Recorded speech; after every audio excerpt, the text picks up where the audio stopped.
Hi everyone. So this is a book review of The Gathering Storm. I am so close to finishing The Wheel of Time. Book 12. I am finally finished with it. And I only got 2 books left, which is just nice. I'm so excited to finally finish the series. I'm just like this close. And there's a little bit of me that's tempted to try and just grind them out for the next 2 months and I'll be done. So I might do that, we'll see. But I also have to do Stormlight, so who knows. And technically I'm not going to be done because I gotta do until spring, which that'll be in December. So it's just a lot. But before I actually go in depth about this review, I just want to say I actually really enjoyed this one. There's a lot of elements I was like, dang, this is really good. It's just the same thing. Maybe I'm just getting fatigued from these long fantasy series that it just takes forever to get to point A to point B in a lot of these older books. And so maybe it's just me, I'm just becoming impatient with them. Who knows? Yes, I did just turn on the light. I just realized that my light wasn't on. So maybe that's it. I don't know. I've just been thinking a lot about that a lot lately where I'm like, oh my gosh, it's just, are we almost done? And then I realized it's 50 chapters and I'm only on chapter 10. It's just a lot, but oh well. So what I do through all these reviews, I go from the shortest POVs to like the longest, and the longest one is Ran. So I got a lot to talk about with Ran. So Avienda actually becomes a wise one in this, so that was actually pretty cool. And then she is going to take a test to see the past of the Aiel. So that was actually interesting. I was actually interested to see that. So next book, it's gonna be really cool to see what happens with that aspect. Right off the rip in the prologue, if I remember, Fael kills the prophet and no one actually cares. So that was actually interesting. My thought, I was like, oh man, here we go. She's gonna kill this man and it's gonna become a huge problem for the rest of these 3 books.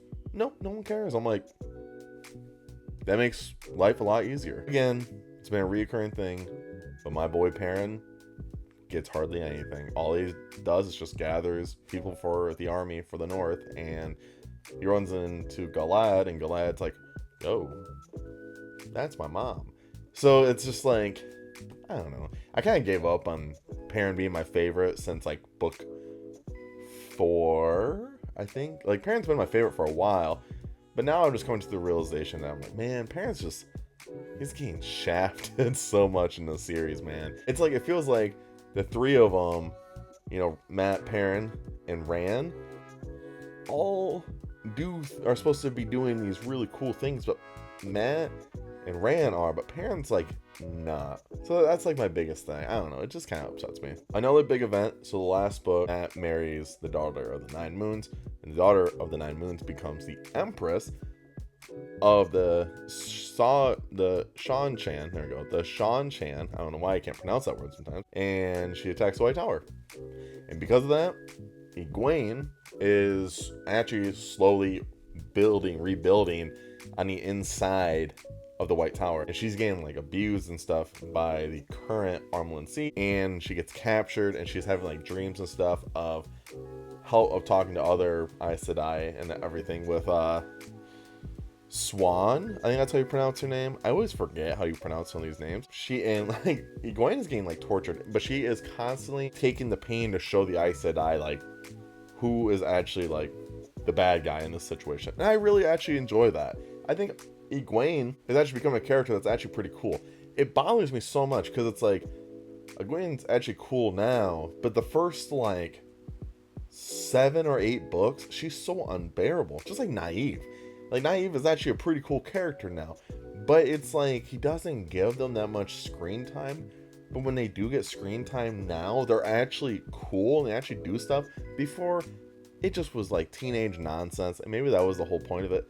But to me, it was just like, oh god. And so when the White Tower gets attacked, Egwene is like the only one that's like trying to save everyone there, and she does a really good job at stepping up and showing everyone that she can be the Armelin. And what she does is she brings the rebels back at the end when she does become the Armelin, and she calls out all the people who are Black Aja, because this Aes Sedai named Vara tells her the truth of everyone who's Aes Sedai. And I just think it was a really cool, like, Egwene's POVs were pretty good. At first I was like, where is this going? But the payoff was good. I think that's my thing I like the most with Robert Jordan is, I mean, granted, not all of his books are like this, but when things get real, the payoff is usually pretty good, and I do enjoy that aspect. So with this one, I was enjoying it. I thought it was great. So we're going to talk about Ran. There's a lot. This book, so it doesn't feel like it when I was like reading this book. It didn't feel like this book was like really focusing on Rand. But after I like would read my notes, I realized, holy crap, there's a lot that goes on with Rand. Like a lot goes on with Rand, and I just was blown away. The way that Rand deals with so much pressure through the series really shows in this book. I think the previous book did a pretty good job at it, but this book, wow, it cements just the torment that Rand is constantly going through, and it's just like, dang, dude, I just feel bad for my boy. Like, I sometimes I'm like, man, I think he just needs a hug, because he's going through so much through this book that I just was not expecting any of that. And I just sat back, I'm like, dang, Rand, I feel so bad for you, because he's trying to do so many things, and he's struggling with trying to trust so many people through this book that I'm just like, oh my gosh, Rand. So in one of these parts, Rand meets the real daughter of the Nine Moons, and he's trying to make peace, and well, that goes nowhere. And he literally is like, I don't care what happens after the last battle, I'm going to die. After the last battle, you guys can go back to having your war and hating each other, but for the last battle, we need to unite. And I'm just like, yeah, I don't see a problem with this. It drives me nuts, because it's just like, when you know the obvious truth, people's pride is just so wild. But the daughter of the Nine Moons almost agreed with him, because his Tarvalin like power was like oozing from him to like make her believe him. But the way that his power was just flowing off, giving it to her, where she was just like, I'm compelled to say yes, but then she still says no. And I'm just like, so I'm wondering how this is gonna work out for everyone. The craziest chapter is when one of the Forsakens puts a collar on Rand, and he's like choking Min to death, and he almost kills her, but instead he like uses like the power from the Dark One to break the collar, and then uses Balefire and kills the Forsaken, where she is just gone permanently. I was just like, wow, this was insane. Then he figures out where another Forsaken is, and he goes there and just booms the whole city, kills thousands of people just to kill the Forsaken. And I was just like, so Rand is like, yo, I ain't dealing with this anymore. And there's like a little bit of me, it's like, I kind of agree, because it's like, the Forsaken are bad, but also like, you just killed thousands of lives. But at the end of the day, it's kind of like you sacrifice these lives, these innocent lives, so that many more people can live. I think that's kind of the mindset, and I kind of agree with that, but I also don't, because I'm like, you kind of want to save as many lives as you can. But like Rand was saying, is like, these people were just like puppets, essentially. They had no more emotion after this Forsaken, and he didn't even end up killing the Forsaken. Like, somehow she escaped, and I was like, damn. So in this book, like I said earlier, this is like Rand's hardest moment of the series. He is pushing everybody away because he's so afraid of just bringing anyone close. He kicks out his Aes Sedai because he thinks she betrayed him. Min doesn't want to be near him. Nynaeve barely wants to. And so they bring his father back, who he hasn't seen in a couple years. And Tam tells him, he's like, oh yeah, you know, the Aes Sedai told me this. And Rand instantly almost kills Tam again. And I was like, holy crap, Rand is ruthless. But Rand just doesn't trust anybody anymore. He doesn't know who to trust, because he feels like everyone's trying to control him. And that's why he was talking about like Moiraine didn't try to control him anymore. He would take her advice, but she did it in a way that he didn't feel like he's a puppet. And I actually really do agree with Rand, because a lot of the Aes Sedai, just, it feels like they are forcing everyone to listen to him. And it makes me not like the Aes Sedai that much at all. Like, the Aes Sedai most of this time is like, oh my gosh, these girls are just mean, they're rude, and they don't actually respect anyone besides themselves. They don't even respect each other.